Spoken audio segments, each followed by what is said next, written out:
नमस्कार दोस्तों, स्वागत है आपका स्टेनो गुरु यूट्यूब चैनल। तो आज की वीडियो में हम लोग प्रैक्टिस करेंगे पार्लियामेंट रिपोर्टर के लिए डिक्टेशन का अभ्यास करेंगे, जो कि 160 शब्द प्रति मिनट की स्पीड से रहेगा। और उम्मीद करता हूँ आप लोग इसको लिख लेंगे, क्योंकि हम जो शब्द एक साथ लिखे जा सकते हैं उसको एक साथ बोलने की कोशिश करेंगे। अगर एक बारी में आपका छूटता है तो 2 बारी, 3 बारी, 4 बारी आप कोशिश ज़रूर करिएगा। उम्मीद है कि आप ज़रूर लिख लेंगे इसको। और डिक्टेशन लिखने के बाद दोस्तों आप अपना बहुमूल्य सुझाव हमें कमेंट बॉक्स में ज़रूर देना, ताकि हम आने वाले डिक्टेशन में और बेहतर कर सकें। पीडीएफ इसका दोस्तों आपको हमारे टेलीग्राम पर मिल जाएगा। टेलीग्राम का लिंक वीडियो के डिस्क्रिप्शन में दिया गया है। तो ज़्यादा समय न लेते हुए चलिए शुरू करते हैं। रेडी। महोदय, पिछले कुछ वर्षों में सभी राजनीतिक दल किसी न किसी तरह से जनता से दूर हो गए हैं। आज हम और आप दोनों को अपनी जड़ों को फिर से जमाना होगा। जनता से प्रेरणा लेनी होगी। हमें जनता की आकांक्षाओं, उसकी मांगों और उसकी आवश्यकताओं के अनुसार चलना होगा। अपने देश के विशाल आकार के कारण यह बहुत बड़ा काम है, लेकिन उस आदमी के लिए कुछ भी असंभव नहीं जिसने कुछ करने के लिए कमर कस ली हो। कुछ देशों में लोग चढ़ने के लिए पहाड़ों की ऊंची से ऊंची चोटियों की तलाश में रहते हैं, ताकि उनके मन और काम की चुनौतियों का समाधान हो सके। कुछ दूसरे छोटे छोटे नावों में सागरों तथा महासागरों को पार करने के लिए निकल पड़ते हैं। ये सब असाधारण उद्यम हैं, किंतु हमारी चुनौतियां तो हमारे दरवाजे पर ही दस्तक दे रही हैं। हमें ऊंचे ऊंचे पर्वतों पर या गहरे सागरों तक जाने की आवश्यकता नहीं। हमारे हर गांव में गरीबी है और घर घर में जात पात है। ये वे पर्वत हैं जिन पर हमें चढ़ना है, और ये वे महासागर हैं जिन्हें हमें पार करना है। मुझे मालूम है कि हम में वह शक्ति है। मैं जानती हूँ कि हम में क्षमता है। केवल प्रश्न है करने का, और मैं आशा करती हूँ कि यह इस सम्मेलन उस दिशा में ले जाने वाला एक छोटा सा कदम होगा। आदमी के चंद्रमा पर पहुंचने के बाद किसी ने कहा था कि वह कदम रखने वाले के लिए छोटा सा कदम है, किंतु मानव जात के लिए बहुत बड़ा कदम था। अतः मेरे विचार से आप कह सकते हैं कि आपके लिए यह छोटा कदम होगा, लेकिन यदि आप सफल हुए तो भारत के लिए यह महान कदम होगा। मैं आशा करती हूँ कि आप इसे ध्यान में रखेंगे और दूसरों में उत्साह पैदा कर सकेंगे, क्योंकि किसी भी तरह की उपलब्धि के रास्ते में सबसे बड़ी बाधाओं में से एक है हमारे बुद्धिजीवियों, हमारे पत्रकारों इत्यादि में व्याप्त अविश्वास या संदेह वृत्ति। इस बाधा को हटाना होगा। हमें अपने उत्साह को पुनः स्थापित करना होगा, और उससे उत्पन्न होगा वह साहस, धैर्य और संकल्प शक्ति जो उन बहुत सी चीज़ों को प्राप्त करने के लिए आवश्यक है, जो हमें प्राप्त करनी ही चाहिए। जब कभी राजनीतिक जीवन और बौद्धिक जीवन में निकट का संबंध रहा है तो दोनों को लाभ पहुंचा है। सभापति महोदय, जो रिपोर्ट मद्य निषेध के संबंध में सदन के सामने प्रस्तुत हुई है, मैं उसके संबंध में अपने विचार रखने जा रहा हूँ। इस रिपोर्ट के 2 भाग हैं। इन दोनों भागों में बहुत सी बातों का वर्णन किया गया है। बहुत सारी विवेचना इस रिपोर्ट के अंदर है। मैं इसके विस्तार में जाना नहीं चाहता हूँ, लेकिन कुछ ठोस और विशेष बातें आपके सामने रखना चाहता हूँ। पहली बात तो यह है कि क्या नशाबंदी हमारे लिए आवश्यक है? क्या यह आवश्यक है कि हम मद्यपान ना करें? इस पर ध्यान देने से आपको पता चलेगा कि जो भी काम हम अपने हाथ में लेते हैं, चाहे वह खेती का हो, व्यापार का हो या यांत्रिक युग और विज्ञान का हो, उसके लिए आवश्यक है कि आदमी का मस्तिष्क ठीक तरह से काम करे। अगर मस्तिष्क का संतुलन बिगड़ जाता है तो वह उसको ठीक तरह से नहीं कर सकता। और यह शराब एक ऐसी चीज़ है जो कि व्यक्ति के मस्तिष्क का संतुलन खो देती है।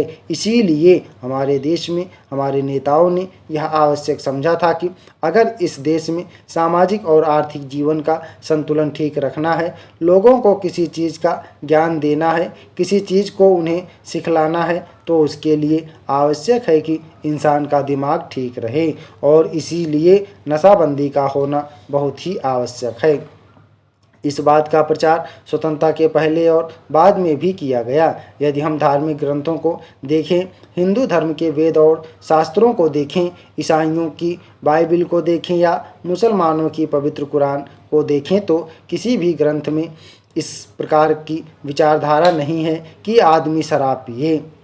हर स्थान पर इसका खंडन किया गया है। सभी महापुरुषों ने, चाहे वे लोकमान्य तिलक हों या महात्मा गांधी जी हों, जो कि इस देश के सामाजिक और राष्ट्रीय जीवन के लिए अग्रसर थे, उन्होंने भी इस बात का खंडन किया है और कहा है कि नशा इंसान के लिए कोई अच्छी चीज़ नहीं है और इसलिए उसका उपयोग नहीं करना चाहिए। मैं आपके द्वारा इस सदन का ध्यान दिलाऊंगा कि नशाबंदी को जहाँ जहाँ भी ढील दी गई है, वहाँ पर देखने से पता चलता है कि हालत कितनी खराब हुई है।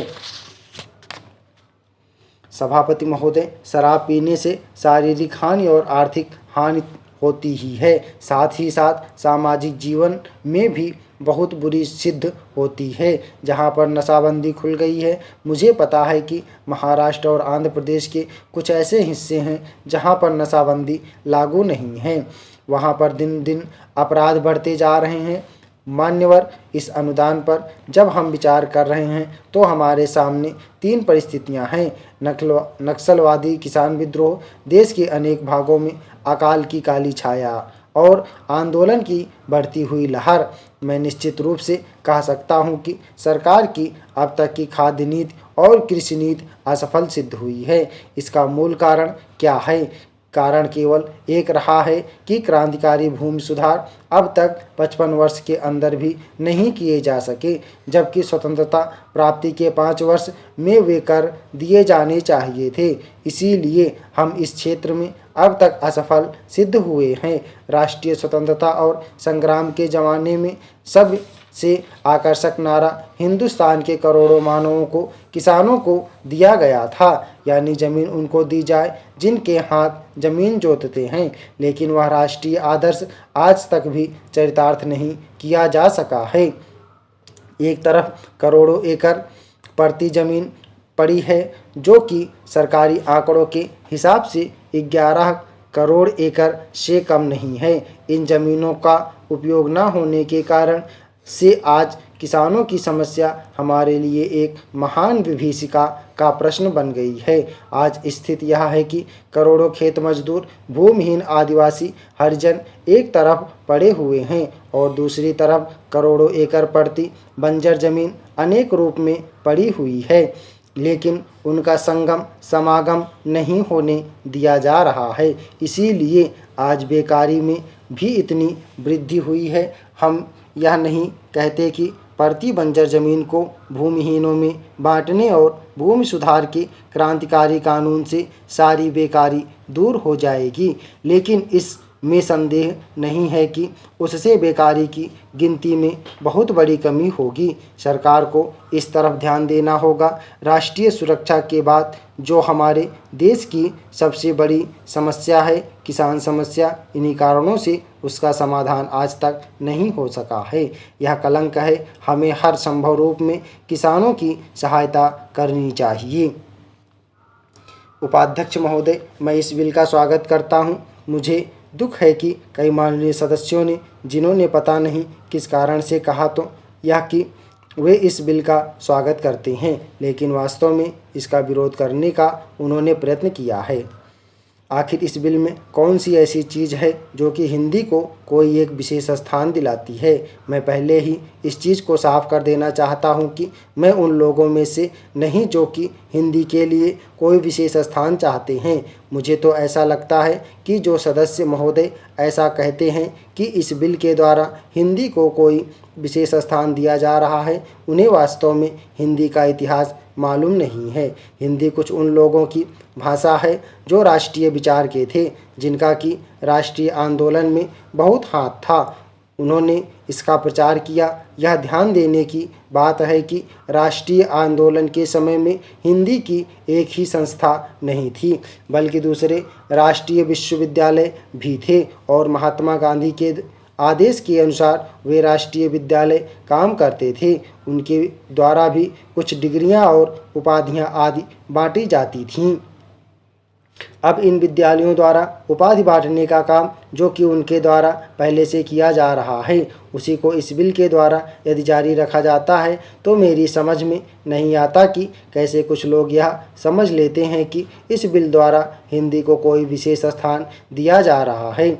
मैं नहीं समझता कि इसमें हिंदी को कोई विशेष स्थान दिए जाने की बात है, और जैसा मैंने पहले निवेदन किया है, मैं उन लोगों में से नहीं हूँ जो कि चाहते हैं कि हिंदी को कोई विशेष स्थान दिया जाए। लेकिन मैं एक बात अवश्य उन लोगों से पूछना चाहता हूँ, जब भी उन्हें अवसर मिलता है किसी न किसी तरीके से एक ऐसे राष्ट्रीय निश्चय का जो कि आज नहीं बल्कि आज से कई वर्ष पहले लिया गया था, उसका विरोध करने के लिए तैयार रहते हैं। संविधान में राजभाषा के संबंध में स्पष्ट व्यवस्था दी हुई है, तो भी मेरे यह मित्र उसका विरोध करने का प्रयत्न करते हैं। क्या उनके सामने देश की एकता के लिए कोई दूसरा रास्ता है? स्टॉप। ओके दोस्तों, आप लोग इसको प्रैक्टिस करिएगा। ये किताब की स्पीड से 160 शब्द प्रति मिनट की स्पीड था, जिसमें कामा और पूर्णविराम भी इंक्लूड किया गया है। टोटल 10 मिनट का डिक्टेशन था। आप लोग इसको जरूर अभ्यास करिएगा। अगर एक बारी में नहीं लिखा जाता, छूट जाता है, तो 2 बारी, 4 बारी, 5 बारी तब तक प्रैक्टिस करिए जब तक आप इसको पूरा आराम से लिख नहीं लेते हैं। आई होप कि आप ज़रूर लिख लेंगे इसको।